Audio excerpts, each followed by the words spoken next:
দুনিয়া তৃপ্ত করে না, দুনিয়ায় তৃপ্তি মিলে না বন্ধু। এটা তৃপ্তের জায়গা নয়, এটা তৃপ্ত হওয়ার জায়গা নয় বন্ধু। আল্লাহ তাআলা কোরআনে ওয়াদা দিছে, বান্দা জান্নাতে আইসো, তোমার আমি তৃপ্ত করে দেব, সুখে ভরে দেব। মা তাশতাহি আনফুসুকুম, যা দিল চাইবে বান্দা আমি সব দেব। তোমার চাওয়া শেষ হইলে ওয়ালাদাইনা মাজিদ, আমার কাছে আরো অগণিত আছে কোটি কোটি নিয়ামত, যেগুলো তুমি নামও জানো না, চেনেও না বান্দা। তুমি চাও নাই, আমি আল্লাহ নিজের থেকে আরো কোটি কোটি দেব। তুমি আইসো বান্দা, তুমি জান্নাতে আসো, তুমি সবর করো, অপেক্ষা করো। আল্লাহ আমাকেও বুঝার তৌফিক দান করেন, সবাইকে বুঝার তৌফিক দান করেন। আপনাদের এই মাহফিল আমি শুরু থেকেই বললাম কষ্টের আয়োজন। কষ্ট করে ভাবেন, নিজের ফিকির করেন, নিজের ভালো নিজের কল্যাণ ভাবতে শিখেন। আমি যে আয়াতগুলো পড়ছি এবার তর্জমা শোনেন, তাইলে আমার কথা শেষ। আয়াতগুলো মূল বক্তব্য হইল আল্লাহ তাআলা বলছেন এই পৃথিবী একদিন শেষ হবে, হাসরের মাঠ কায়েম হবে, মানুষগুলোর দুইটা অবস্থা হবে, কিছু আমার প্রিয় বান্দা হবে, কিছু নাফরমান বান্দা হবে। আল্লাহ তাআলা এই কথাটা খুব গুরুত্ব দিয়া কোরআনে বুঝাইছে, বান্দা এই রং রসের এই সৌন্দর্যময় পৃথিবী তোমার কাছে যত লোভনীয়ই মনে হোক, আকর্ষণীয় মনে হোক, তবে এটা নিশ্চিত যে তুমিও থাকবা না, দুনিয়াও থাকবে না। এই কথাটা মনে রাখো বান্দা। এটা যদি মনে রাখতে পারো তো জিন্দেগি সুন্দর হবে, জীবন সুন্দর হবে। এই জন্য কোরআনুল কারীমে আল্লাহ তাআলা খুব এই কথাটা বুঝাইতে চাইছে, বান্দা এই এত সুন্দর পৃথিবী দেখে তুমি যতই বিমোহিত হও, মুগ্ধ হও, তো মনে রাখো এটা থাকবে না, আমি একদিন ভেঙে ফেলব। ইদাস সামাউন ফাতারাত, আসমান ভেঙে চুরচুর হবে। বা ইদাল কাওয়াকিবুন তাসারাত, তারকারাজি খসে খসে পড়বে, পাহাড়গুলো উঠতে থাকবে তুলার মতো। ও তাকুনুল জিবালু কাল ইহনিল মানফুস, অবুসাতিল জিবালু বাসসা, পাহাড়গুলো তুলার মতো উঠতে থাকবে, সাগর নদীর পানিগুলো টকবক করে উথরাইতে থাকবে। মা তার কোলের বাচ্চাকে ছুঁড়ে ফেলে দিবে, গর্ভবতী নারীর বাচ্চা নিজে নিজে বের হয়ে যাবে, সব মানুষ পাগলের মতো মাতালের মতো হয়ে যাবে। ইসরাফিল ফু দিবে, জমিনের মধ্যে ভূমিকম্প শুরু হবে, বিকট শব্দে আওয়াজ হবে। আল কারিআতু মাল কারিআ। আল্লাহ তাআলা এই কথাগুলো বহুভাবে বহু আয়াতে বুঝাইতে চাইছেন, বুঝাইয়া বলছেন, বান্দা একদিন তুমিও শেষ হবা, আমার এই সৃষ্টি জগৎ শেষ হবে, হাসরের মাঠ কায়েম হবে। তো এখানেও আল্লাহ তাআলা বলছেন, কাল্লা ইদা দুক্কাতিল আরদু দাক্কান দাক্কা, সাবধান বান্দা, মনে রেখো এই জমিন একদিন চূর্ণ বিচূর্ণ হয়ে যাবে। কি হবে বলেন না? ওইখানে একটা কথা আছে, লম্বা কথা, অতুহিব্বুনাল মালা হুব্বান জাম্মা। আল্লাহ তাআলা বলেন, বান্দা দুনিয়ার মাল আর সম্পদের ভালোবাসাটাকেই তোমরা খুব গভীরভাবে দিলের মধ্যে বসায় লাইলা। তবে মনে রাখো, দুনিয়াকে তুমি যত ভালোবাসো, যত মজবুত করো, যত বিল্ডিং, যত ফাইলিং, যত মজবুতই হোক না কেন, এটাই মনে রাখো আমি আল্লাহ এই জমিন, এই সৃষ্টি একদিন ভেঙ্গে চুরে তছনছ করে ফেলব, চূর্ণ বিচূর্ণ হয়ে যাবে। কাল্লা ইদা দুক্কাতিল আরদু দাক্কান দাক্কা। এরপরে হাসরের মাঠ কায়েম হবে। তো হাসরের মাঠের দৃশ্যটা আল্লাহ তুলে ধরছে যে হাসরের মাঠ কায়েম হবে, মানুষগুলো সব দাঁড়ানো থাকবে, আদম থেকে ইসরাফিলের ফু পর্যন্ত। এই দাঁড়ানো অবস্থায় আল্লাহ তাআলা বলতেছেন, ওয়াজা রাব্বুক, আল্লাহ তাআলা মহান আল্লাহ পাক, তিনি তার শান অনুপাতে হাসরের ময়দানে উপস্থিত হবেন। ওয়াল মালাকু সাফফান সাফফা, কোটি কোটি ফেরেশতা সারিবদ্ধভাবে লাইন ধরে দাঁড়াবে, চারদিকে কোটি কোটি ফেরেশতা, মহান আল্লাহ পাক উপস্থিত, আর মানুষগুলো সব দাঁড়ানো। এই কল্পনা করে হাসরের মাঠ। এবার কি হবে? আল্লাহ বলেন, ওয়াজিআ ইয়াউমা ইদিন বিজাহান্নাম। এই অবস্থায় ফেরেশতারা জাহান্নামকে ৭০,০০০ আগুনের শেকল দিয়ে টেনে হাসরের ময়দানে উপস্থিত করবে। মানুষগুলো সচক্ষে জাহান্নামকে দেখবে। জাহান্নাম একটা বিকট তারা আগুনের গর্জন, তীব্র আগুনের যখন একটা গর্জন উঠবে, আল্লাহর কসম নবী বলছে, পুরা হাসরবাসী তখন চিৎকার দিয়া বলবে, ইয়া রব্বি নাফসি নাফসি, আয় মাওলা আমাকে বাঁচান, আমাকে বাঁচান। এই প্রথম হাসরবাসী কথা বলবে, তাফসিরে আছে, হাদিসে। মানে প্রথম চুপচাপ দাঁড়ায় থাকবে, কিন্তু জাহান্নামকে যখন দেখবে, জাহান্নামের চিৎকার যখন শুনবে, তখন পুরা হাসরের ময়দানে চিৎকার উঠবে, ইয়া রব্বি নাফসি নাফসি, আল্লাহ আমাকে বাঁচাও। নবী সাল্লাল্লাহু আলাইহি ওয়াসাল্লাম বলেন, আল্লাহ তাআলা ফেরেশতারা যেন দেখাই দিবে ইব্রাহিম আলাইহিস সালামকে, ওই যে আপনার ছেলে ইসমাঈল, তার ব্যাপারে কিছু বলবেন। ইব্রাহিম আলাইহিস সালাম বলবেন, ইয়া রব্বি নাফসি নাফসি, এই মাওলা আমাকে বাঁচান, আমাকে। ওর বিষয়টাও দেখো। ইয়াকুব আলাইহিস সালাম, ওনার ছেলে ইউসুফ আলাইহিস সালাম, এটা সেই ছেলে 40টা বছর দুনিয়াতে যার জন্য উনি কাঁদছিলেন। ফেরেশতারা বলবো, ওই যে ইউসুফকে দেখা যায়, তার ব্যাপারে কিছু বলবেন। ইয়াকুব আলাইহিস সালাম বলবেন, ইয়া রব্বি নাফসি নাফসি, এই মাওলা আমারে বাঁচান, আমার। ওটাও বুঝো। ওয়াজিআ ইয়াউমাইদিন বিজাহান্নাম, জাহান্নামকে হাসরের ময়দানে আনা হবে। বন্ধু, বিষয়টারে তুমি আমি খামখেয়ালি মনে করো না বাপ। হাদিসের মধ্যে আছে, হযরত ইরবাজ ইবনে সারিয়া, রাসূলুল্লাহ সাল্লাল্লাহু আলাইহি ওয়াসাল্লামের একজন সাহাবী, ইরবাজ ওনার নাম। উনি বর্ণনা করছেন যে একদিন রাসূলুল্লাহ সাল্লাল্লাহু আলাইহি সাল্লাম আমাদের মাঝে ওয়াজ করলেন। ওয়াজানা রাসূলুল্লাহ সাল্লাল্লাহু আলাইহি ওয়াসাল্লাম। দুই একজন স্বেচ্ছাসেবক ভাই কাজ করে খেদমত করো, যে বলো যে বসতে।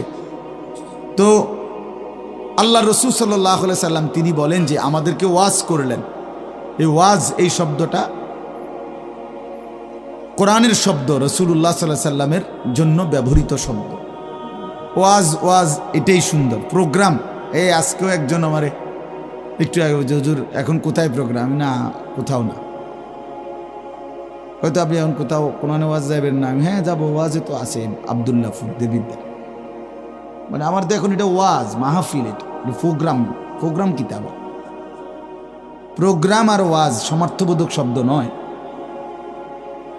ওয়াজের ইংরেজি না প্রোগ্রাম, ওয়াজ ওয়াজে, এটাই। তার মানে প্রোগ্রাম তো যে কোনো অনুষ্ঠানকে বলে, খানা দানা, যে কোনো আড্ডা, এটাও তো একটা প্রোগ্রাম। কিন্তু রাসূলুল্লাহ সাল্লাল্লাহু আলাইহি সাল্লামের সাহাবীরা ব্যবহার করছেন যে নবীজি আমাদের মাঝে ওয়াজ করলেন। আপনার কাছে এটা পুরান পুরান মনে হইল, এটা হাদিসের শব্দ। ইয়াইজুকুম লাআল্লাকুম তাদাক্কারুন, এই যে কোরআন শরীফ আছে, আল্লাহ বলেন আমি ওয়াজ করতেছি তোমাদেরকে, যেন তোমরা আমি আল্লাহর ওয়াজ থেকে উপদেশ গ্রহণ করতে পারো। ইয়াইজুকুম, যে কোনো আলেমকে জিজ্ঞাসা করে, ইন্নাল্লাহা ইয়া'মুরু বিল আদলি ওয়াল ইহসান ওয়া ইতাই যিল কুরবা ওয়া ইয়ানহা আনিল ফাহশাই ওয়াল মুনকারি ওয়াল বাগি ইয়াইজুকুম লাআল্লাকুম তাদাক্কারুন। এজন্য ওয়াজ, এই শব্দটা কোরআনের শব্দ, এটা রাসূলুল্লাহ সাল্লাল্লাহু আলাইহি সাল্লামের শব্দ। তাহলে এর চাইতে দামি হয়ে গেল প্রোগ্রাম? কথা বলেন না। যাই হোক, তো বলতেছিলাম আল্লাহ নবী সাল্লাল্লাহু আলাইহি ওয়াসাল্লাম তিনি বললেন, ওয়াজ করলেন, সাহাবী বলতেছেন। তো এতে আমাদের অবস্থা কি হলো, শ্রোতাদের হালাত কি হলো? নবী সাল্লাল্লাহু আলাইহি সাল্লামের সাহাবী বলেন, শ্রোতাদের অবস্থা হলো দুইটা, জারাফাত মিনহাল উয়ুন ওয়া ওয়াজিলাত মিনহাল কুলুব। নবীজির ওয়াজের পরে আমাদের হালাত হলো এই, আমাদের চোখ দিয়ে অঝরে পানি ঝরতে লাগলো, আমাদের দিল আল্লাহর ভয়ে কাঁপতে লাগলো। সরাসরি হাদিস। তাহলে ওয়াজের মাকসাদ বুঝলেন কিনা, যে কি হওয়া উচিত ছিল? চোখে পানি ঝরছে আর দিল আল্লাহর ভয়ে কাঁপতেছে। কোরআন শরীফে আছে, সরাসরি কোরআন শরীফে, وَإِذَا سَمِعُوا مَا أُنزِلَ إِلَى الرَّسُولِ تَرَى أَعْيُنَهُمْ تَفِيضُ مِنَ الدَّمْعِ مِمَّا عَرَفُوا مِنَ الْحَقِّ। আল্লাহ বলেন, রাসূল আপনার সাহাবীদের হালাত দেখেন। আমি আল্লাহর কোরআন যখন আপনার উপরে নাজিল করা হয়, আর আপনি যখন সাহাবীদের সামনে এই কোরআন তেলাওয়াত করেন, তারা আয়ুনাহুম, ওই দেখেন ভাই, ওই দেখেন, দেখছেন কি পরিমাণ অপদার্থ এটা? এরকম করলে কেন ভাই তুমি? আরে তুমি মিয়া জ্যাকেটওয়ালা, তুমি আবার পিছে চাও কেন? তুমি চিনো না আমারে, কোনোদিন দেখো নাই? আমি 1 মিনিটের জন্য ছেড়ে দিতে রাজি না। আমি নওজোয়ানের পরিবর্তন চাই। এই এক ফিকির নিয়া জিন্দিগির আমার মেহনত, প্রতিটা নওজোয়ানের বদলানো চাই। এই জন্য সোজা কেউ না বলুক, তার আমি বলবো, আমি নিয়ত করছি যে একদিন পারি একদিন বলবো। যেদিন বলতে পারবো না, নাই। পৃথিবী থেকে কোনোদিন যদি নাই তো নাই, কিন্তু ছেড়ে দেব না আমি ইনশাআল্লাহ। লক্ষ লক্ষ মুসলমানের কিশোর তরুণ যুবক একরকম এটা ভাবছে, এরা ছেলেরা যে এদের কোনো অভিভাবক নাই, আপন মা বলার সাহস পায় না, আপন বাবা বলার সাহস পায় না, এলাকার কেউ কিছু বলার সাহস পায় না। তোমরা ছেলেরা মিয়া যা মন চায় তাই করতেছো নিজের খেয়াল খুশি মতো। আরে ভাইয়া, এভাবে নিয়ন্ত্রণহীন, অভিভাবকহীন, কারো তত্ত্বাবধানবিহীন জীবন জন্তু জানোয়ারের জীবন বেটা। আমি বললাম বেটা, যার মাথার উপরে কোনো ছায়া নাই, যার কোনো অভিভাবক নাই, যারে আগলাইয়া রাখে না কেউ, যারে শুধরাইয়া দেয় না কেউ, আল্লাহর কসম ওই জীবন জানোয়ারের জীবন বেটা, জন্তু জানোয়ারের জীবন। তোমার মনে যা চাই তাই করবা, এটাকে আল্লাহ কোরআনে বলছে এই লোকটার পরিচয় হলো সে জানোয়ার, যার জীবনের কোনো নিয়ন্ত্রণ নেই। রাতের বাজে 3টা ঘুমায় না, সকাল বাজে 9টা ওঠে না। দেখিতা তো পাগল না ছাগল না, এটা পতনেরও টাইম নাই, উড়নেরও কি নাই। এটা কোনো জীবন হলো না, এটা জানোয়ারের জীবন না। সারা রাত, রাতের 3টা বাজে মোবাইলে উলঙ্গ ছবি দেখতেছে। আস্তাগফিরুল্লাহ, আস্তাগফির। স্বাভাবিকভাবে জি বলো ভাই, রসিকতা করো না, তামাশা করো না, বিকট আওয়াজে যেই বলারও দরকার নেই, স্বাভাবিক শুনতে থাকো ভাইয়া। এই জন্য আমি বললাম ভাই, রাগ হইও না, আল্লাহ তোমারও বরকত দান করেন। কিন্তু আমার বলার উদ্দেশ্য হলো আমাদের পরিবর্তন দরকার, সংশোধন দরকার, আমাদের জিন্দিগি সাজানো দরকার। আমি এই কথাটাই বলতেছিলাম যে মাহফিলের মাকসাদ বিবেক জাগানো, দিল জাগানো, দিল জাগানো, অনুভূতি সৃষ্টি করা। যাহা আমি কি করছি, আমি কি করছি, আসলে আমার কি করা উচিত ছিল। তাইলে কোরআনুল কারীমের মধ্যে আল্লাহ তাআলা বলছেন, আল্লাহর কথা শুনলে সাহাবীদের চোখ দিয়ে তারা আয়ুনাহুম তাফিদু মিনাদ দাম'i, নবী আপনি দেখবেন আপনার সবগুলো সাহাবীর চোখ থেকে অঝরে পানি ঝরছে, কাঁদতেছে। আল্লাহর কোরআন শুনলে সাহাবীরা কাঁদতেন। কোরআন শরীফে একটা সূরা আছে 29 পারা, সূরা দাহার, কোরআন শরীফের 75 নম্বর সূরা, 76 নম্বর সূরা। এই সূরাটা ছোট্ট একটা সূরা। এই সূরার মধ্যে জান্নাতের অসাধারণ বর্ণনা আছে।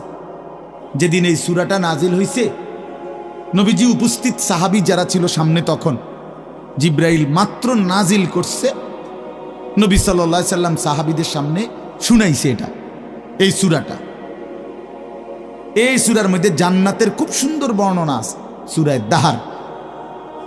তো এই সূরার এই জান্নাতের বর্ণনা শুইনা এইখানে বসা একজন সাহাবী, কালো, রজুলুন আসওয়াদ তাফসিরে আছে, উনি ছিলেন একদম কালো রঙের সাহাবী, সহজ সরল সাহাবী। এইখানে বসেই একটা চিৎকার দিছে জান্নাতের আকাঙ্ক্ষায়, ওইখানে ইন্তেকাল করছে। আল্লাহ নবী সাল্লাল্লাহু আলাইহি সাল্লাম বলছেন, লাকাদ আখরাজা নাফসা সাহিবিকুম আশ-শাওকু ইলাল জান্নাহ,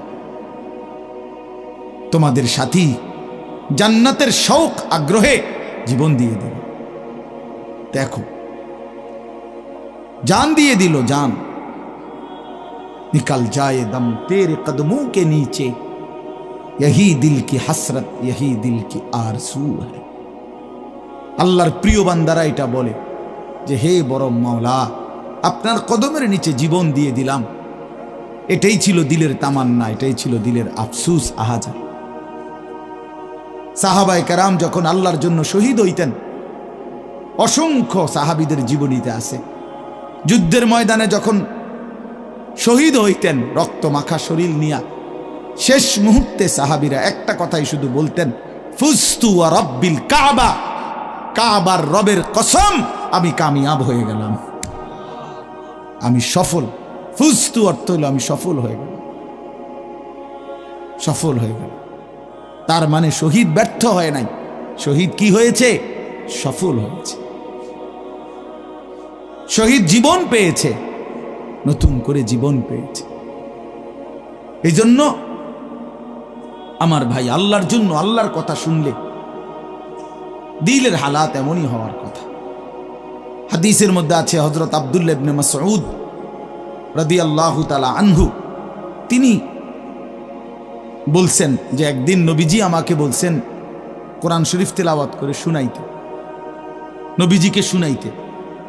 হযরত আব্দুল্লাহ ইবনে মাসউদ রাদিয়াল্লাহু তাআলা আনহু বলেন, আমি সূরা নিসা, এই সূরার প্রথম 40টি আয়াত একটানা নবীজিকে মাথা নোয়ায়া আদবের সাথে নবীজিকে শুনাইতেছিলাম। 40টা আয়াত পর্যন্ত যখন তেলাওয়াত করলাম, হযরত আব্দুল্লাহ ইবনে মাসউদ বলেন, নবী সাল্লাল্লাহু আলাইহি সাল্লাম তখন বলেন, হাসবুকাল আন, এখন থামো।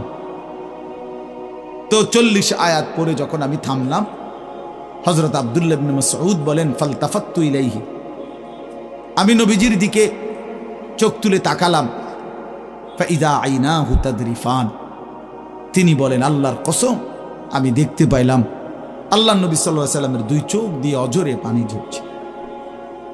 তিনি বহুতক্ষণ ধরে কাঁদতেছেন।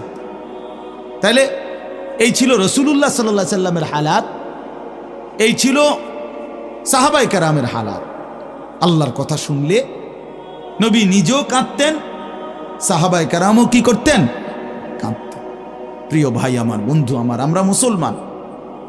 আমি এই কথাটাই শুরু করছিলাম, গাফেল বঞ্চিত হয়, খামখেয়ালি মানুষ, খামখেয়ালি। আর কেন নামাজ পড়ি না, আর কি পড়ি না, মসজিদে যাইতেন ভাল লাগতেছে না, কেরুম লাগতেছে, কি জানি কেরুম জানি লাগতেছে, কেরুম লাগতেছে, এরুম আরে কেরুম, পাগল কোথাকার বেটা, কেরুম লাগতেছে এইটাও কই তারস না, তুই তো একটা অপদার্থ মানুষ বেটা, এটা কোনো কথা হইল? এই জন্য বললাম, মানে আসল কথা হইল গাফেল, খামখেয়ালি। কোরআন শরীফে আছে, যত লোক জাহান্নামে যাবে, আল্লাহর কসম ভাইয়া শোনো, যত লোককে আল্লাহ জাহান্নামে ফেলবে, আল্লাহ কোরআনে স্পষ্ট বলছে সবগুলোর পরিচয় হলো উলাইকা হুমুল গাফিলুন, এগুলো গাফিল।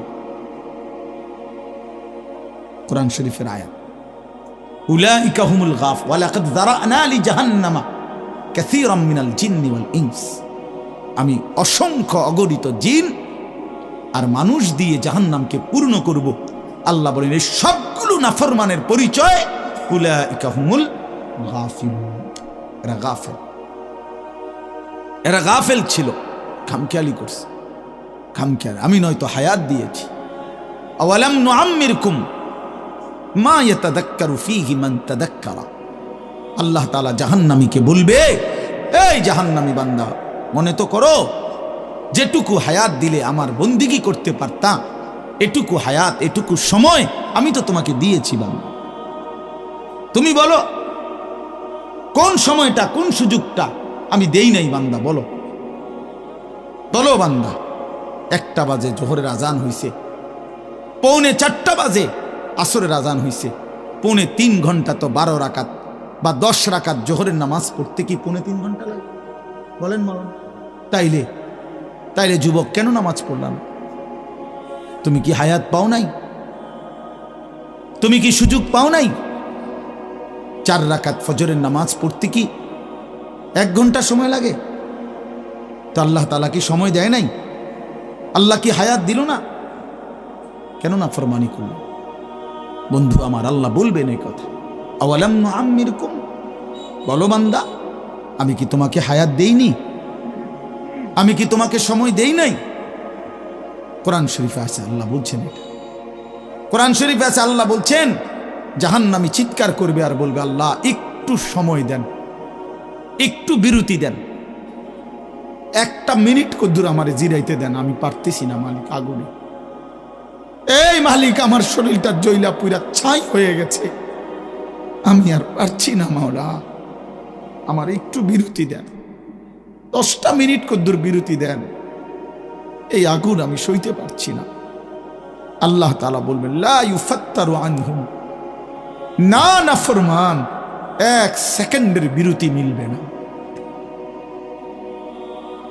অহুম ফীহি মুবলিসুন, আল্লাহ বলে জাহান্নামী চিরদিন অনন্তকাল মলিন চেহারা, বিমর্ষ চেহারা নিয়েই পড়ে থাকবে, কোনদিন তার মুখে হাসি ফুটবে না। ওমা যালামনাহুম ওয়ালাকিন কানু হুমুজ জালিমিন, আল্লাহ তখন বলবে নাফরমান জাহান্নামী, আমি তো তোমার উপরে জুলুম করি নাই বান্দা, তুমি তো নিজেই নিজের উপরে জুলুম করেছিলে। আমি জুলুম করি নাই, আমি যতগুলো হুকুম করেছি, যতগুলো নিষেধ করেছি বান্দা, প্রতিটা হুকুম পালন করার যোগ্যতাও আমি শরীরে দিয়েছি। তুমি যদি রুকু করতে না পারতা আমি বলতাম না, তুমি যদি সেজদা করতে না পারতা তাইলে আমি হুকুম করতাম না। আমি তো গাছকে বলি নাই সেজদা করতে, তোমারে বলছি। আমি তো মাছকে বলি নাই সেজদা করতে, তোমাকে বলেছি, কারণ তোমাকে তো যোগ্যতাও দিয়েছি। ইন্না হাদাইনাহুস সাবিলা, আল্লাহ বলেন আমি তো বুঝাইবার জন্য আমার পক্ষ থেকে প্রতিনিধিও পাঠিয়েছি, আমি তো বুঝবার জন্য আসমানি কিতাবও দিয়েছি, নবীও দিলাম, রসুলও দিলাম, ওলামায়ে কেরামকেও দিলাম, কিতাবও দিলাম, শরীরেও মানার যোগ্যতা দিলাম, তাইলে কেন পারলা না বান্দা? নামাজ পড়ার যোগ্যতাও আছে, বুঝাইয়া বলার লোকও আছে, বুঝবার মতো কিতাবও আছে, কেন পড়লেন না বলেন? আপনারা যে কেউ যদি সিদ্ধান্ত নেন 2 রাকাত নামাজ পড়বেন, তাহলে আপনাদের শরীরে পড়ার যোগ্যতা আছে কিনা? আপনারা যদি সিদ্ধান্ত নেন কিভাবে পড়ব, তো এই কথা বুঝাইয়া বলার জন্য কোনো আলেম আছে কিনা? যদি বলেন কোরআন থেকে কইলেন, তো এটা দেখানোর মতো কিতাব আছে কিনা? তো কি সমস্যার কারণে পারলেন না? বন্ধু বলেন, প্রিয় ভাই বলো, আমার নওজোয়ান সন্তানরা বলো, ভাইয়া কি কারণে পারলা না? আজকের সারাদিনে 5 ওয়াক্ত নামাজ কেন পড়তে পারলা না দোস্ত? কেন পড়তে পারলা না? হ্যাঁ, এই পৃথিবীতে কত বন্ধুর কত আবদার রক্ষা করলেন, পরম বন্ধু মহান আল্লাহ পাকের কোনো আবদার রক্ষা করলেন না। সামান্যটুকু উপকার যে করছে তারে কতবার থ্যাংক ইউ দিলেন। 24 ঘন্টা যিনি লালন পালন করছে তারে একবারও সেজদা দিলেন না। এই নাফরমান, তুই এত বড় গাদ্দার কেমনে হইলি বেটা? বেনামাজির চাইতে বড় গাদ্দার আর কে হইতে পারে?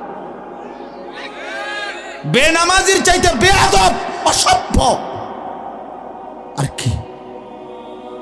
বেনামাজি অসভ্য, অসভ্য বেনামাজি শয়তান। যার কপালে সেজদা নাই ওই শয়তান, শয়তান, শয়তান, ওইটা শয়তান। আমি বললাম, আল্লাহর কোরআন বলছে, ইবলিস তুই সেজদা দিলি না, আজকের থেকে তুই শয়তান। ইবলিস রে এর আগে শয়তান বলতো না, বলতো না, আজকের থেকে শয়তান, আজকের থেকে রাজিম, ফখরুজ ফা ইন্নাকা রাজিম। আল্লাহ বলছে বের হ বেঈমান, কেন সেজদা দিলি না? ফা ইন্নাকা রাজিম, আজকের থেকে ইবলিস তুই অভিশপ্ত।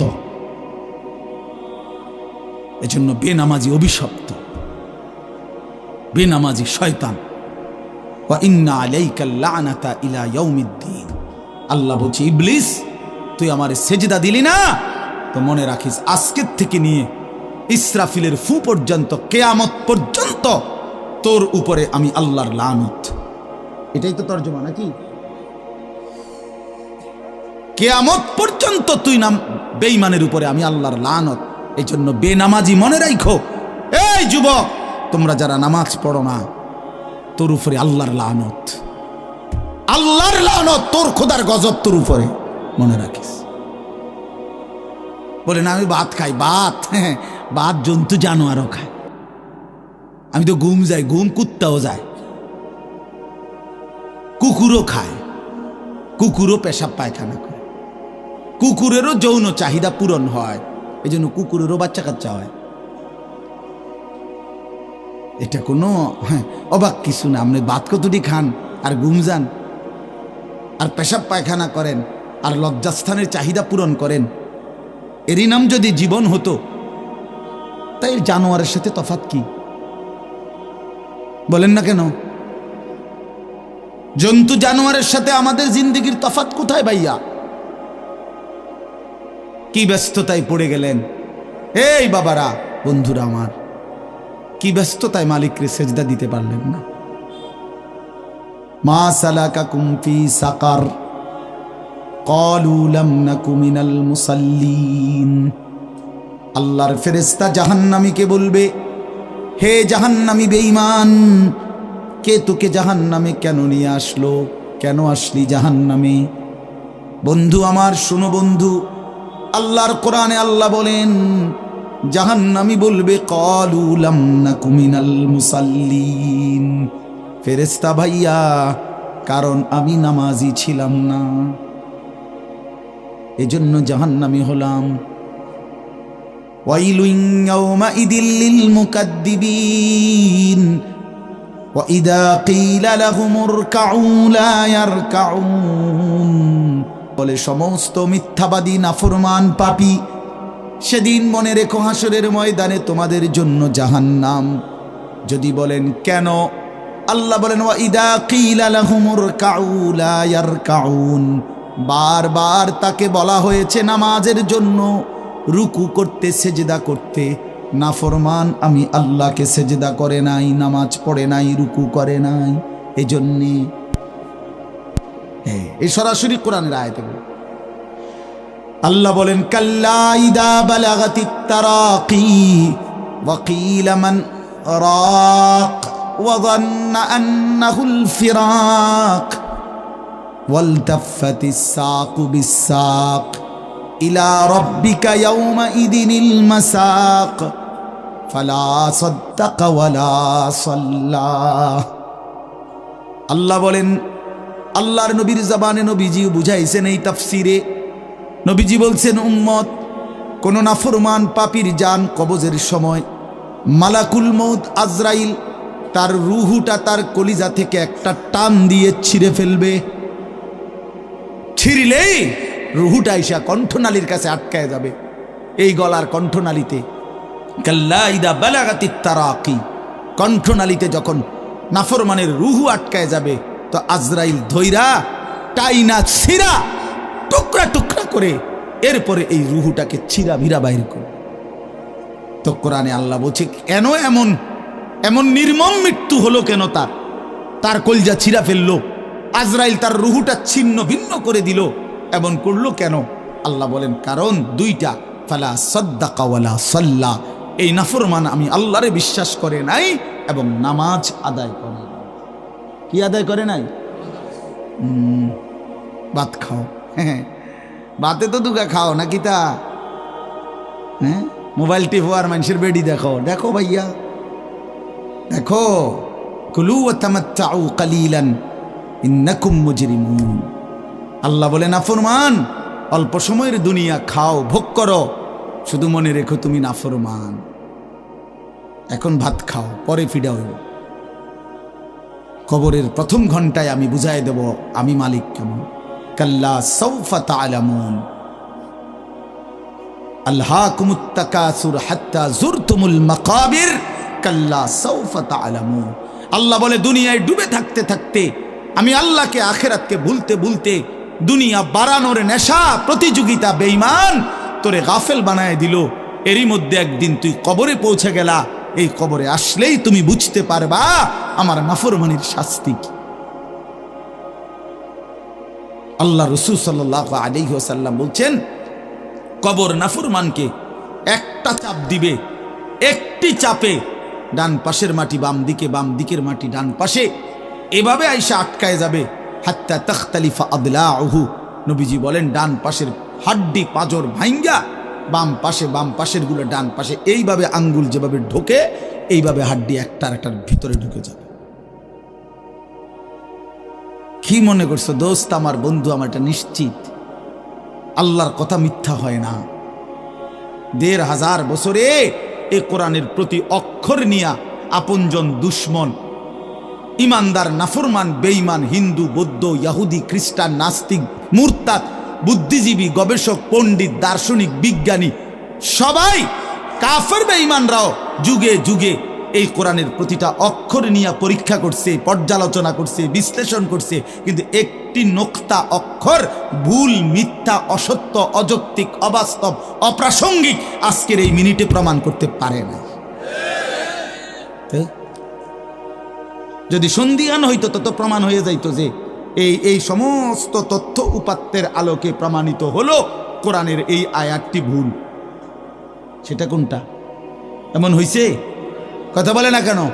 বলো জেনারেল শিক্ষিত ছেলেরা, তোমরা বলো ভাইয়া, পদার্থবিজ্ঞান, জীববিজ্ঞানের কোন তথ্যের আলোকে কোরআনের কোন তথ্য ভুল? রসায়ন বিজ্ঞান, উদ্ভিদ বিজ্ঞান সহ যাবতীয় বিজ্ঞানের কোন সূত্র মতে কোরআনের কোন শব্দ ভুল হয়েছে, কোন তথ্য ভুল হয়েছে? হয়েছে বাবা। তো তাইলে কবর ভুল হবে কেন? আখেরাত ভুল হবে কেন? জান্নাত ভুল হবে কেন? হাসরের মাঠ ভুল হবে কেন? ইসরাফিলের ফু মিথ্যা হবে কেন? এই পৃথিবী যে ধ্বংস হবে এই কথা মিথ্যা হবে কেন? মিথ্যা হবে কেন? যদি মিথ্যা হতোই তো আল্লাহ তাআলার দুনিয়াবি কথাগুলো তো ভুল হইতো, সেগুলো তো ভুল হয় না। নবী সাল্লাল্লাহু আলাইহি সাল্লামের 1450 বছরে আমাদের নবী সাল্লাল্লাহু আলাইহি সাল্লামকে নিয়ে শুধু মুসলমানরাই গবেষণা করে নাকি? কাফের বেঈমান আমাদের চাইতে বেশি করে, আমাদের চাইতে বেশি গবেষণা করে নবীজিকে নিয়ে, কিন্তু আপনজন দুশ্মন সবার গবেষণায় মুহাম্মদ আরবি সাল্লাল্লাহু আলাইহি সাল্লাম তিনিই সর্বশ্রেষ্ঠ। বন্ধু পরীক্ষা করলেও তিনি শ্রেষ্ঠ, দুশ্মন পরীক্ষা করলেও তিনি শ্রেষ্ঠ। বাহ! হ্যাঁ, তিনি সবার পরীক্ষা। রাসূলুল্লাহ সাল্লাল্লাহু আলাইহি সাল্লামের প্রতিটা আচরণ, উচ্চারণ, চলাফেরা, কথাবার্তা, কাপড়, লেবাস, পোশাক, হাঁটা চলা, খানা, খাদ্য, পেশাব, পায়খানা, আহার, নিদ্রা, 24 ঘন্টার প্রতিটা নড়াচড়া পৃথিবীর সর্বোচ্চ শ্রেষ্ঠ মডেল, সবচেয়ে সুন্দর, সবচেয়ে সুন্দর। তিনি হাসলেও সুন্দর, তিনি কাঁদলেও সুন্দর, তিনি হাঁটলেও সুন্দর, তিনি বসলেও সুন্দর। এজন্য প্রিয় ভাই আমার, বন্ধু আমার, বেনামাজি হয়েও না বাপ। মাঝ বয়সী যারা, আপনাদেরকেও বলি, একটা চা দোকান নামাজ পড়তে দেয় না, একটা সিএনজি নামাজ পড়তে দেয় না, একটা অটো রিক্সা নামাজ পড়তে দেয় না, একটা বুটমুড়ির দোকান নামাজ পড়তে দেয় না, সামান্য কুদ্দুর ক্ষেতের ফসল নামাজ পড়তে দেয় না। 12,000, 14,000, 20,000 টাকার একটা চাকরি, এটা আপনাকে এক ওয়াক্ত নামাজ পড়তে দেয় না। হায় হায় বদনসিব! কয় টাকার বিনিময়ে আল্লাহকে ভুলে গেলেন? 20,000 টাকার বিনিময়ে। একটা দোকানে কয় হাজার টাকা বেতন হলো, এই 30,000, 40,000 টাকার বেচা কিনার বিনিময়ে আল্লাহকে ছেড়ে দিলেন। যুবক ভাই, তোমরা এই 12, 14, 20,000 টাকার একটা মোবাইলের কাছে আল্লাহকে ছেড়ে দিলা। মাত্র 20,000 টাকায় তুমি ইমানদার বিক্রি হয়ে গেলা। ছি ছি ছি! মোমেন তো এত কম দামে বেচা হয় না, এত অল্প দামে তো বেচা হইবার কথা না ভাই। মাত্র একটা 15-20,000 টাকা দামের মোবাইলের কাছে তো বিক্রি হয়ে গেল। নিজের ইমান, নিজের ইসলাম, নিজের আখেরাত, আল্লাহর সাথে সম্পর্ক, রাসূলের সাথে সম্পর্ক, ধর্মের সম্পর্ক, কোরআনের সম্পর্ক সব ছেড়ে দিলা, সব ভুলে গেলা। তুমি চেনো না আল্লাহ কি, রাসূল কি, আখেরাত কি। তুমি চিনছো শুধু মোবাইল, নারী, ছবি, নর্তকী, জিনা, ব্যভিচার, অসভ্য দৃশ্য, বন্ধুদের আড্ডা। না ভাইয়া, এত কম দামে ইমানদার বিক্রি হয় না, মুমিন এত অল্প দামে বিক্রি হয় না।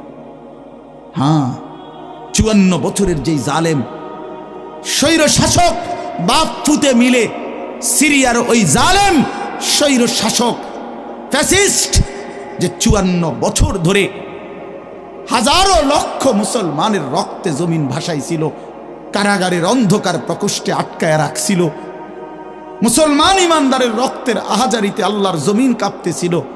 ওই সিরিয়াতে এই যে কয়দিন, মাত্র 2 দিন হলো, 8ই ডিসেম্বর 24 বছরের জুলুমের শাসন থেকে পলাইয়া সিরিয়ার প্রেসিডেন্ট বাশার আল আসাদ ভাগছে, পলাইছে। শুনছেন আপনারা?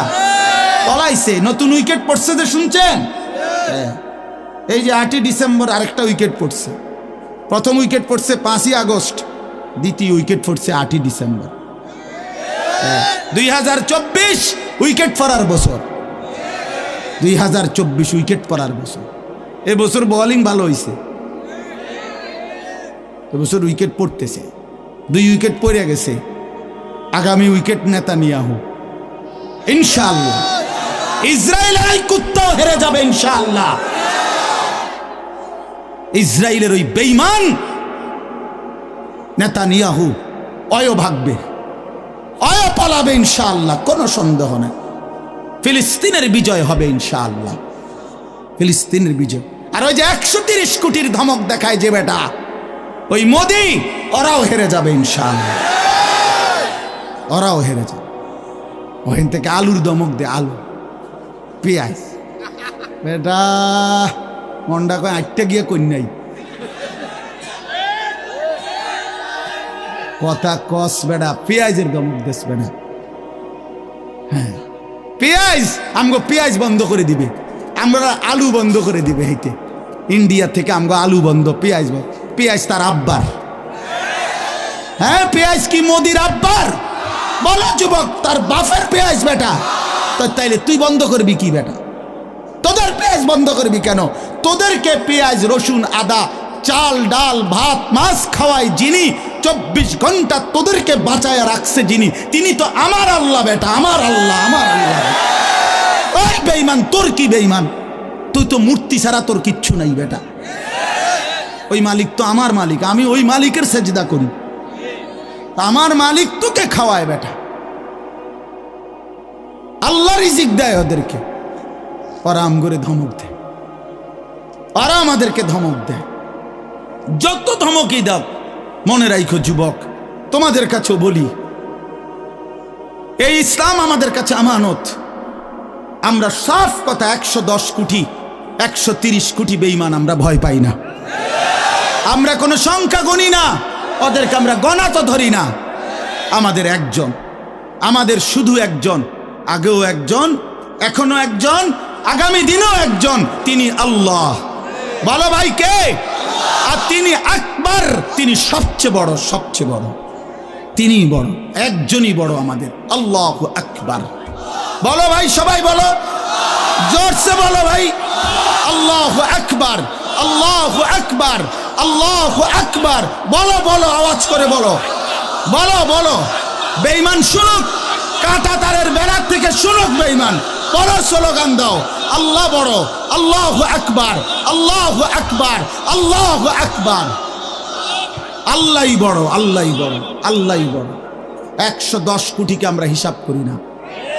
ইনশাআল্লাহ এই বাংলাদেশের ইমানদার মুসলমান আমরা কলিজার খুন দিয়ে হলো মাতৃভূমির প্রতি ইঞ্চি জমিন আমরা হেফাজত করবো ইনশাআল্লাহ, ইনশাআল্লাহ। সোজা কথা, কোনো সন্দেহ নাই এতে, কোনো সন্দেহ না। আমার মতো 2, 4, 10, 50 হাজারের রক্তে জমিন হয়তো ভাসবে, কিন্তু এদেশেও ইনশাআল্লাহ কালেমার পতাকা উঠবে ইনশাআল্লাহ। হ্যাঁ, এদেশে হিন্দু থাকবে, কোনো অসুবিধা নাই। আমরা কোনো সময় আমরা তাদের উপরে জুলুম করি নাই, কিন্তু জবাই যুবক মনে রাখো, এ কথার উপরে প্রতিবাদ করতেই হবে যে ইসকনের গুন্ডারা, সন্ত্রাসীরা এই দেশে থাকতে পারবে না। ইসকন সন্ত্রাসী, ইসকন গুন্ডা, গুন্ডা, হিন্দু গুন্ডা, হিন্দু সন্ত্রাসী। অতএব ইসকনের অন্তর্ভুক্ত কোনো হিন্দু সন্ত্রাসী গুন্ডা এদেশে থাকতে পারবে না। এদেশে সাধারণ হিন্দুরা থাকুক, কোনো আপত্তি নেই। আমরা কোনোদিন তাদের উপরে কোনো জুলুম করি নাই, কেউ করে নাই, কেউ করে নাই, কেউ করে নাই। 5ই আগস্টের পরে ওদের মন্দির আমাদের মুসলমানের সন্তানরা পাহারা দিছে, আর বিনিময়ে তার প্রতিদানে বেঈমান আমাদের মুসলমান শহীদ অ্যাডভোকেট সাইফুল ইসলাম আলিফকে জবাই করে দিয়েছে। এই ছিল বিনিময়, এই ছিল প্রতিদান। তোমরা যুবক ফিরে আসো ভাইয়া, আগামীর সম্ভাবনা ভাই আমার, এটা মনে রাখো ভাইয়া, আগামীর সম্ভাবনা নিশ্চিত ইসলামের। সারা বাংলাদেশ হিসাব ধরো না, সারা পৃথিবী মিলাইয়া ধরো। বাংলাদেশ সারা পৃথিবী সহ ভাবো, সারা পৃথিবীতে ইনশাআল্লাহ মজলুমের বিজয়, সারা পৃথিবীতে ইমানদারের বিজয় হচ্ছে এবং হবে ইনশাআল্লাহ, হবে। আগামীর সময়টা মাহাদি এবং দাজ্জালের লড়াই হবে ইনশাআল্লাহ। ঈমান এবং কুফরের জিহাদ হবে ইনশাআল্লাহ। সেই জিহাদে, সেই যুদ্ধে ইসলামের জন্য জান বাজি রাখতে নওজোয়ান রেডি থাকতে হবে ইনশাআল্লাহ। আল্লাহ তাআলা প্রতিটা যুবককে কবুল করে নেন।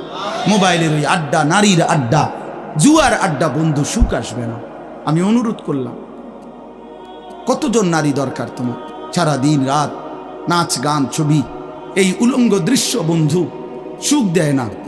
মদের আড্ডা, জুয়ার আড্ডায় সুখ হয় না, সুখ হয় না ভাই আমার। কোনো হারামখোর সুখে নাই। একটা সুদখোর, ঘুষখোর, বাটপার, এই ওজনে কম দেয়, ধোকাবাজি করে, প্রতারণা করে, হারাম রোজগার করে, একটা হারামখোর সুখে নাই। আমি চ্যালেঞ্জ করলাম, একটা সুদখোর, কিস্তিখোর, হারামখোর সুখে নাই। একটা নেশাখোর জুয়ারি সুখে নাই, সুখে নাই। বেপর্দা নারী একটাও সুখে নাই, একটাও, একটাও। রূপ যৌবনের ফেরিওয়ালা, রাস্তায় ফেরি করে যারা, নিজের যৌবনের, নিজের রূপের এই অসৎ নারী কোনোদিনও সুখ পায় না। সুখ, সুখ, সুখ, শান্তি, তৃপ্তি, দিলের স্বস্তি, অন্তরের প্রশান্তি আল্লাহর কসম আল্লাহকে মানার মধ্যে, সেজদার মধ্যে।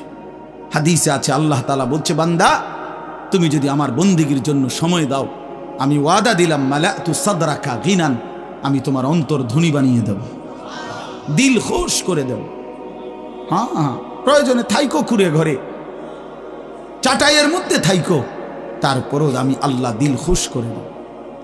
এই জন্য গুনার মধ্যে তৃপ্তি নাই, আল্লাহর নাফরমানির মধ্যে তৃপ্তি নাই।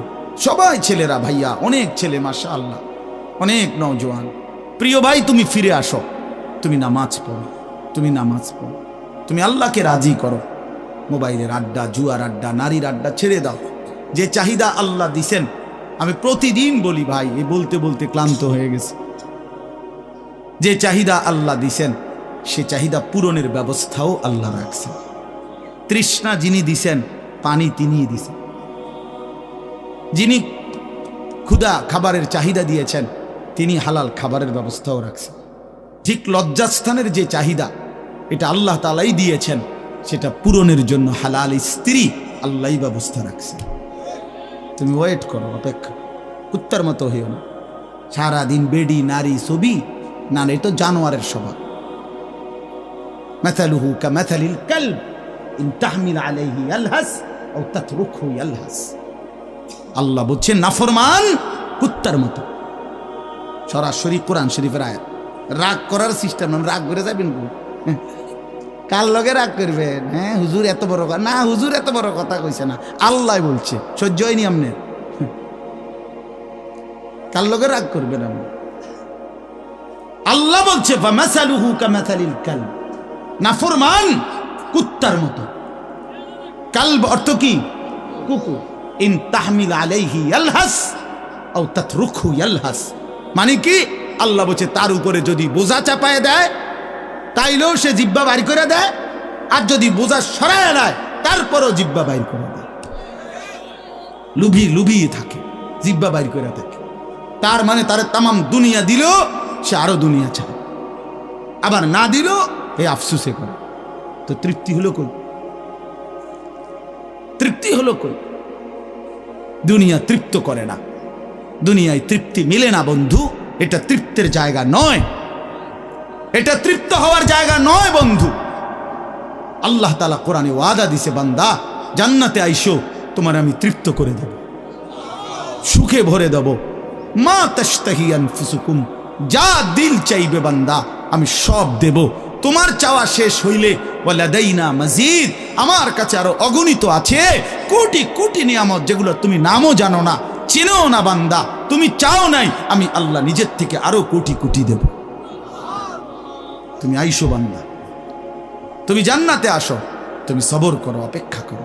আল্লাহ আমাকেও বুঝার তৌফিক দান করেন, সবাইকে বুঝার তৌফিক দান করেন। আপনাদের এই মাহফিল আমি শুরু থেকেই বললাম কষ্টের আয়োজন, কষ্ট করে ভাবেন, নিজের ফিকির করেন, নিজের ভালো নিজের কল্যাণ ভাবতে শিখেন।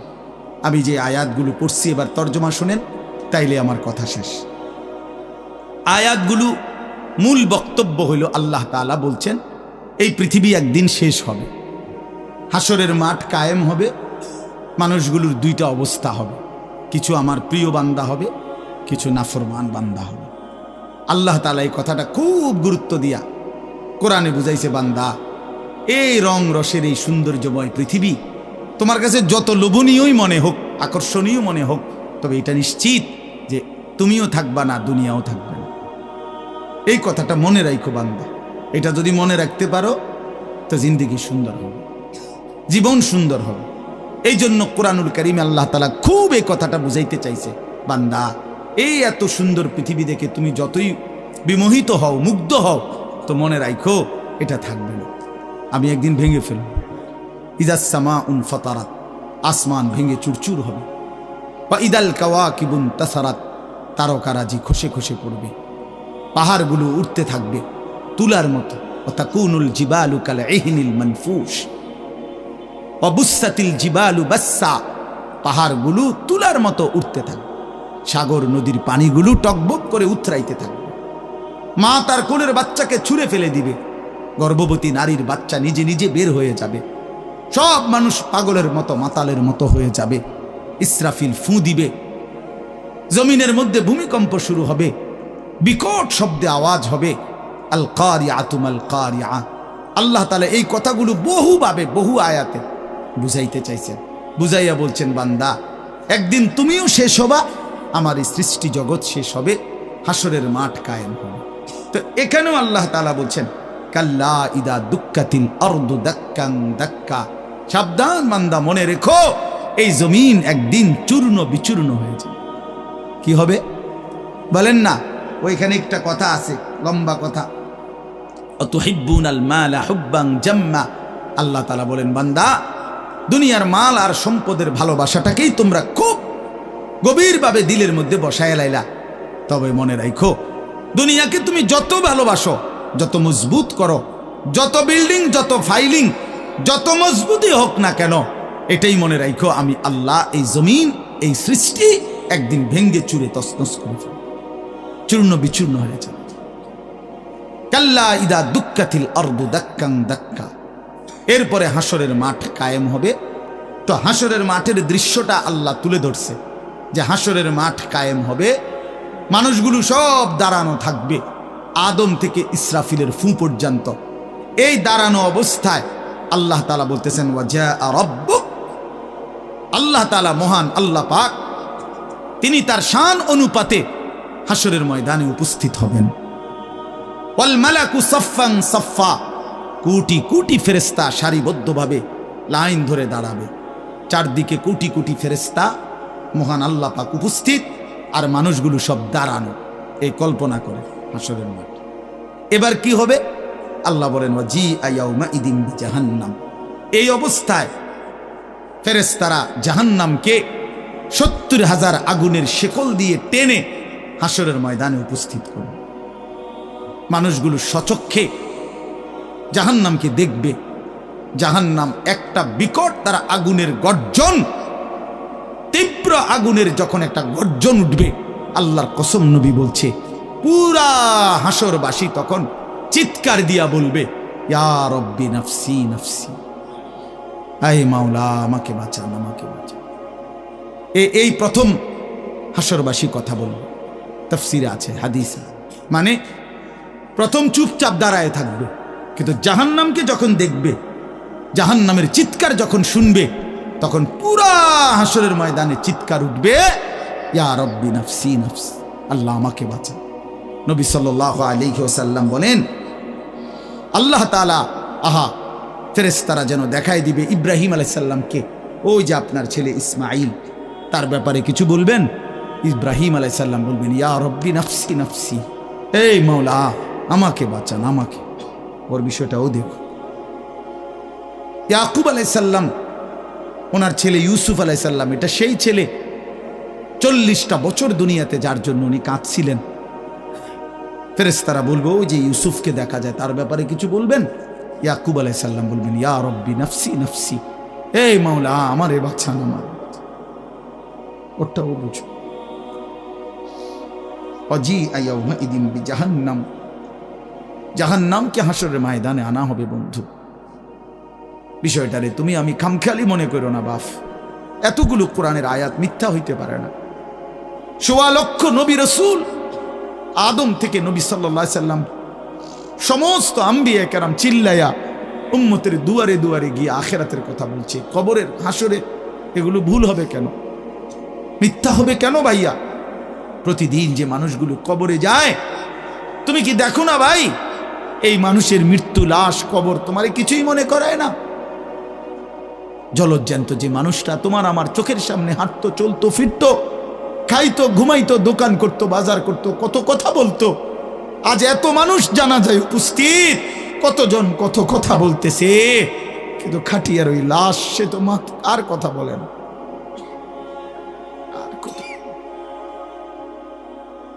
আর কথা বলে না। আমি তো আমার বাবার লাশ দেখছি, আমার বাপ সারা জীবন দেখতাম, আব্বারে দেখছি আমি বুঝাওয়ার পরে সারাক্ষণ বলতো আমার সময় নাই, সময় নাই। আমার মসজিদ, আমার স্কুল, যে বাবারে দেখতাম ফজরের পর থেকে রাত 11 তো দৌড়াইতেন, শুধু ব্যস্ত ছিল। সেই বাপ একদিন স্তব্ধ হয়ে গেছে। মৃত্যু বাবাকে একদিন থামায় দিছে। বন্ধু, আমার মামির জানাজা পড়ছি আমি 2-3 দিন আগে, আমার জ্যাঠার জানাজা পড়ছি আমি কয়দিন আগে।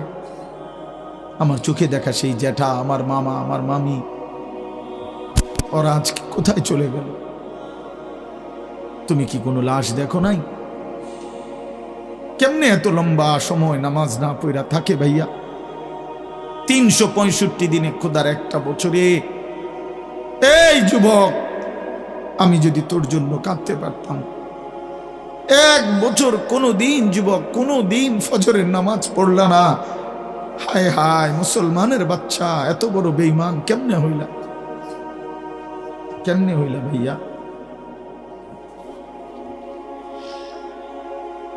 এ কেমন জিন্দিগি ভাই? কোনো দিন নামাজ পড়বা না? একজন মুসলমান 30 বছর মিথ্যা বলে? হোসেন ভাই, একজন মুসলমান 30 বছর সুদ খায়। ওফো, এটা কেমন ভাইয়া? ইনসাফের সাথে বলে, ইনসাফের সাথে বলে। হা ওয়াজিআ ইয়াউমাইদিন বিজাহান্নাম ইয়াউমাইদিন ইয়াতাযাক্কারুল ইনসানু ওয়া আন্না লাহুদ যিকরা। রব্বুল আলামিন বলেন, নাফরমান জাহান্নামের দিকে তাকিয়ে তার পুরা জিন্দেগীর সব কথা মনে পড়বে। ওয়া আন্না লাহুদ যিকরা, কিন্তু আল্লাহ বলেন, বান্দা মনে পড়ে বলো না, কি লাভ হবে? বুঝে তো আসবে বান্দা, মনে তো পড়বে সব, কিন্তু লাভ কি হবে বলো? কি লাভ হবে? ইয়াকুলু ইয়া লাইতানি কদ্দামতু লিহায়াতি, নাফরমান তখন বলবে, হায় আফসোস, ইয়া লাইতানি, হায় আমার আফসোস, মন্দ কপাল, আমি যদি দুনিয়ার হায়াতে থাকতে আজকের এই আখিরাতের জন্য কিছু পাঠাইতাম। সময় তো ছিল, সুযোগ তো ছিল, হায়াত তো আমার মাওলা দিছিল, রাত দিন তো দিয়েছিল, সুস্থতাও দিয়েছে, জীবন দিয়েছে, যৌবন দিয়েছে, আল্লাহ তো আমারে সব দিছিল, আমি কি করলাম? ইয়া লাইতানি লাম উশরিক বিরাব্বি আহাদা, আল্লাহ বলে, নাফরমান বলবে, হায় আফসোস, যদি আল্লাহর সাথে শরীক না করতাম। ইয়া লাইতানি কুনতু তুরাবা, নাফরমান বলবে, হায় আফসোস, আজ যদি মাটি হয়ে যেতাম, আজ যদি মাটি হয়ে যেতাম। ইয়া লাইতানি ইত্তাখাযতু মা'আর রাসূল সাবিলা, নাফরমান বলবে, হায় আফসোস, যদি রাসূলের পথ ধরতাম। ইয়া লাইতানি লাম আত্তাখিয ফুলানান খলিলা। হায় আফসুস যদি অসৎ লোককে বন্ধু না বানাইতাম, চরিত্রহীনকে যদি বন্ধু না বানাইতাম, আজকে তো আমিও বেঁচে যেতাম। ইয়া লাইতানি কুনতু মাআহুম ফাফুজা ফাওজান আযীমা। হায় আফসুস যদি নেককারদের সঙ্গী হতাম, তাহলে তো আজকে আমিও সফল হতাম। চলেন বন্ধু, শেষ কথা। ফায়াউমা ইদিল্লা ইউআযযিবু আযাবাহু আহাদ ওয়ালা ইউথিকু ওয়াথাকাহু আহাদ। আল্লাহ বলে, বান্দা সেদিন আমি আল্লাহর পক্ষ থেকে তুমি নাফরমানকে যেই আযাব দেওয়া হবে, বান্দা বিশ্বাস করো এমন আযাব তোমারে আর কেউ কোনোদিন দেয় না। এমন ফিডা তুমি আর খাও নাই, এমন বেইজ্জতি আর কোনোদিন হও নাই বান্দা। এমন শাস্তি আমি আল্লাহর পক্ষ থেকে দেওয়া হবে। ওয়ালা ইউসিকু ওয়াথাকাহু আহাদ। আল্লাহ বলে, নাফরমান আমার ফেরেশতা তোরে যেই বাঁধাটা বাঁধবে, এমন শক্ত বাঁধা বান্দা তোরে আর কেউ কোনোদিন বাঁধে নাই। আল্লাহ আমাকেই মাফ করে দেন। ইয়া আইয়াতুহান নাফসুল মুতমাইন্নাহ। বিপরীত দিকে এবার আল্লাহ তাআলা ইমানদার নেককার বান্দাকে ডাক দিবে। মানে ওই যে এনেটা ফিডাফিডি চলতে আছে, নাফরমানরে টাঙ্গাইয়া ফিরতে আছে, বানতে আছে, একটা মায়ের চলতে আছে, এই কারণে আবার আমার নেককার বান্দা নিয়ে আবার ঘাবড়ায় যায়। আমার আব্বারে দেখতাম, এত রাগী মানুষ ছিল। আমগো বড় কোনো ভাইরে যদি আব্বা লাঠি নিত ফিডার লেগা, আমার মনে আছে ছোটবেলায় আমি দেখকেই কাইন্দে দিতাম, চিৎকার দিতাম। আব্বা কইতো, না না তোর তো আব্বা কিছু কই না আব্বা। তো আল্লাহ তাআলা বলেন, আমার ইমানদার বান্দা নিয়ে আবার ঘাবড়ায়া যায়। তা আল্লাহ নিজেই ডাক দিবেন, ইয়া আইয়াতুহান নাফসুল মুতমাইন্নাহ। হে আমার প্রিয় আত্মা, পবিত্র আত্মা, প্রশান্ত আত্মা, আমার ইমানদার বান্দা, ইরজিই ইলা রাব্বিক। কোন ঘাবড়ায়ো না, তুমি তোমার মাওলা আমি রবের কাছে আসো। রাদিয়াতাম মারদিয়া। আমিও তোমার উপরে রাজি, খুশি, তুমিও আমার উপরে খুশি। কোন টেনশন করো না, ঘাবড়াইও না। ওইরে ফিডা চলবো, তুমি মারতো না, তুমি টেনশন করো না। ফাদখুলি ফি ইবাদি ওয়াদখুলি জান্নাতি। আল্লাহ বলবে, আমার নেককার বান্দা, প্রিয় বান্দা, তোমার আমার আরো নেককার বান্দা এখানে আছে, ওদের সাথে গিয়া মিশো, একসাথে আমার জান্নাতে ঢোকো। আমার জান্নাত। এই শেষ কথাটা বলি, প্রিয় ভাই হযরত মাওলানা মুফতি ইয়াসিন আহমদ ফারুকি মাওলানা সাহেব অসুস্থ বললেন, শুনছি আমি। আল্লাহ তাআলা পুরাপুরি শিফায়ে কামেলা আজেলা দান করে। আমি নিজে কোমরের ব্যথা আছে 2 দিন, প্রচন্ড ব্যথা। এরপরও আল্লাহর দয়ায় আসার সুযোগ হয়েছে। তো বলতেছিলাম ভাইয়া, এই শেষ কথাটা হইল, এখানে একটা কথা আছে, ওয়াদখুলি জান্নাতি। এই জান্নাতি, আল্লাহ বলবে বান্দা আমার জান্নাতে ঢোকো। তো তাফসীরের মধ্যে লিখছে, ইমানদার বান্দা, নেককার বান্দা, তার সারা জিন্দেগির কষ্ট মেহনতের বিনিময়ে, আমলের বিনিময়ে হাসরের ময়দানে আল্লাহ যখন বলবে আমার জান্নাতে ঢোকো, আল্লাহর কসম ইমানদার বান্দা খুশিতে আনন্দে আত্মহারা হয়ে যাবে যে মালিক আমারে মালিকের জান্নাতে ঢুকতে দিছে। কালকে আমি এক জায়গায় মাহফিলে যাইতেছিলাম, তা আমার একজন ঘনিষ্ঠ বন্ধু, কোম্পানিগঞ্জ বাজারের ব্যবসায়ী নুরুল আলম ভাই, ওরে আমি ফোন দিলাম, দোস্ত আপনি কই? কয় আমি তো যাওয়ার জন্য রেডি হয়েছি। আমি বলছি, না না, আপনি আমার গাড়িতে যাবেন, আপনি আমার গাড়িতে যাবেন। তো এই কথা বলাতে সে খুশিতে আনন্দে, আর বলেন কি হুজুর আমার আপনার গাড়িতে নিবেন? আমি, হ্যাঁ আমার গাড়িতে আপনি যাই। এ কথা বলাতেই খুশি হয়ে গেছে। তো রব্বুল আলামিন যখন বলবে বান্দা তুমি জান্নাতি, আমার জান্নাতে ঢোকো, বান্দা বলবে মালিক আমি সব পাইয়া লাইছি, আমি সব পাইয়া লাইছি। এই জন্য ইনশাআল্লাহ কেউ না উঠি, ছেলেরা ভাইয়া তোমরা উঠো না বাপ, দয়া করে সবাই মেহেরবানি করে আমাদের প্রিয় ভাই হযরত মাওলানা মুফতি ইয়াসিন আহমদ ফারুকি দামাত বারাকাতুহুমুল আলিয়া, তার জবান থেকে নসিহত শুনে দোয়া করে এরপরে আমরা যাওয়ার চেষ্টা করো। আল্লাহ তাআলা সবাইকে ভালো করেন। প্রত্যেকেই নামাজের ফিকির করি, 5 ওয়াক্ত নামাজ পড়লে ইনশাআল্লাহ জিন্দেগি সুন্দর হবে। মোবাইলের আসক্ত যুবক ছেড়ে দাও, নারীর আসক্তি ছেড়ে দাও। যেটুকু প্রয়োজন মোবাইল, ওটুকু প্রয়োজনীয় হালাল কাজে ব্যবহার করো, কোনো মানা নাই বন্ধু। কিন্তু হারামের কাজে, গুনাহের কাজে জিন্দেগিটা নষ্ট করো না বন্ধু। দুনিয়াও আফসুস হবে, আখেরাতেও আফসুস হবে। আল্লাহ তাআলা আমাদের প্রতিটা সন্তানকে কবুল করেন। প্রিয় ভাই, তোমরা বসো ভাইয়া, যে কতক্ষণই শুনো, বসো না ভাই। এই নওজোয়ান ভাই বসো, চাইয়া রয়েছে এমনি বেটকায়, মানে কারে কয় বুঝেও না।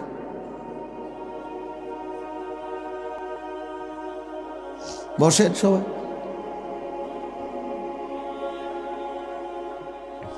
আল্লাহর কথা বসে শুনতে হয়, আল্লাহর কথা জুতা খুলে শুনতে হয়, আল্লাহর কথা আদবের সাথে শুনতে হয়, আল্লাহর কথা সর্বোচ্চ মনোযোগ দিয়ে শুনতে হয়, তাইলে জিন্দেগি বদলায়। কোনো গাফেল আল্লাহর কোরআন থেকে লাভবান হইতে পারে না। গাফেল বঞ্চিত হয়, মানে যে খামখেয়ালি। এজন্য প্রিয় ভাই, এটা জরুরি বিষয়। একজনও বুট খাইও না, বুটও খাইবা আল্লাহর কথাও শুনবা, ফায়দা হবে না ভাই। বাদামও খাইবা আল্লাহর কথাও শুনবা, কোনো ফায়দা হবে না, নিজের ভিতরে কোনো অনুভূতি জাগবে না। প্রতিটা ওয়াজের মাকসাদ কিন্তু দিল জাগানো, দিল জাগানো, নিজের ভেতরটাকে, ঘুমন্ত বিবেকটাকে জাগিয়ে তোলা, এটাই মূল একটা মাকসাদ, অন্যতম মাকসাদ। প্রতিটা আয়োজনের পিছনে অনেক কষ্ট আছে। এই মাহফিল, এই প্যান্ডেল, এই স্টেজ, পোস্টার, হ্যান্ডবিল, ওলামায়ে কেরামকে দাওয়াত দেওয়া, যথোপযুক্তভাবে এদেরকে নিয়ে আসা, ঠিক মতো গুছগাছ করা, অনেক কাজ। আগামী শনিবার 14 তারিখ আমার মাদ্রাসায় বার্ষিক মাহফিল। তো আজকে প্রায় 14-15 দিন ধরে মাদ্রাসার বড় ছাত্ররা, ওস্তাদরা সারা দিন রাত কাজ করতেছে, সারা দিন, এখনো কোনো শেষ হয়নি। আজকে বুধবার শেষ, কালকে বৃহস্পতি, শুক্র, শনিবারে মাহফিল। তো বাস্তবতা হলো আসলে অনেক কাজ, অনেক কিছুই করতে হয় একটা মাহফিলের জন্য। তো এই সবটা আয়োজন ভাইয়া 10 টাকা, 5 টাকা, কারো কাছ থেকে 100 টাকা, এরকম কষ্ট করেই একটা মাহফিলের ফান্ড একসাথ করা হয়। কেউ তো আর একসাথে দিয়ে দিছে না বলে যে যাও আমি সব দিয়ে দিব। তাইলে এই সবটা কষ্টের আয়োজন বুঝি এই 10 টাকার বুটের জন্য শেষ হয়ে যাবে, এটা কথা হইল। 30 টাকার চটপটি, 20 টাকার বাদাম, এইটুকু খাইতে খাইতে সময়টা আমরা শেষ করে দিলাম। এটা ভাইয়া ইনসাফ হইতে পারে না। এতটা কষ্টের আয়োজনের মধ্যে এই সামান্য বুট, বাদাম, চটপটি, বেলুন, ফটকা, এতটুকু দিয়ে এত কষ্টের ইন্তজাম নষ্ট করে দেওয়া, এটা জুলুম ছাড়ার কিছু, অন্যায়, এটা অন্যায়। কোরআনুল কারীমের মধ্যে আছে, আল্লাহ তাআলা বলেন, কুল মা ইনদাল্লাহি খায়রুম মিনাল লাহবি ওয়া মিনাত তিজারা। হে নবী, আপনি বলেন যে হে আল্লাহর বান্দারা, তোমাদের জন্য আল্লাহর কাছে যা আছে তা তোমাদের এই তামাশা দুনিয়ার এবং ব্যবসা, আয় উপার্জন, এর চাইতে অনেক উত্তম, অনেক উত্তম। 3 ঘন্টায় বেচা কিনায় যা লাভ, একটি সিজদায় তার চাইতে কোটি কোটি গুণ বেশি লাভ। তোমার সারা দিনের বেচা কেনায় যা মুনাফা, আল্লাহকে একবার ডাকার মধ্যে তার চাইতে কোটি গুণ বেশি মুনাফা। এই জন্য এটা বহুত কথা বলো না। এই ভাই, 2টা চাটাই বিছাইতে গেলে এতগুলো কথা বলো কেন?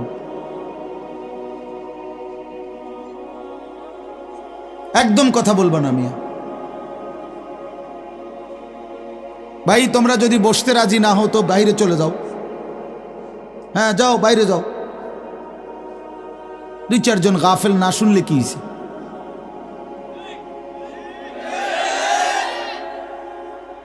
ভিতরে বসতে হবে, সাফ কথা।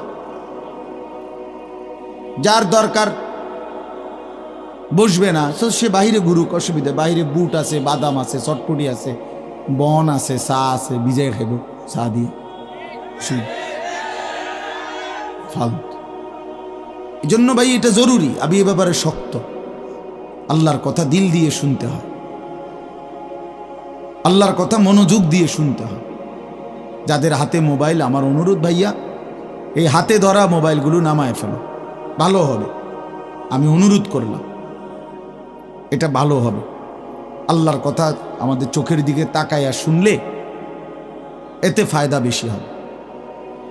এই মোবাইল ধরে রাখলে জেহান ইন্তেশার হয়, মানে দিল বিক্ষিপ্ত হয়, অন্তরের মধ্যে থাকে যে মোবাইলে উঠতেছে কিনা, তো মনোযোগটা থাকে মোবাইলের দিকে।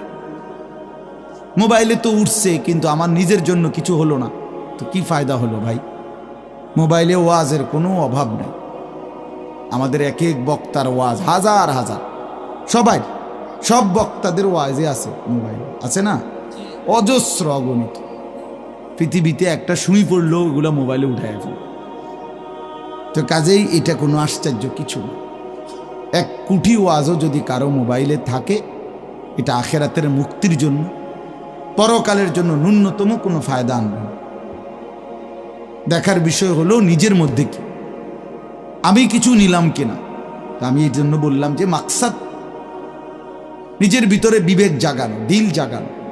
এটাই যদি না হয় তো মানুষ জমছে ঠিক আছে, বক্তাও আসছে, মাহফিলও হইছে, কিন্তু সবাই সবার মতো যার যার মতোই আসছে আর গেছে, তাইলে কোনো লাভ হলো না। যা আয়োজনই হলো কতগুলো টাকাই খরচ হলো।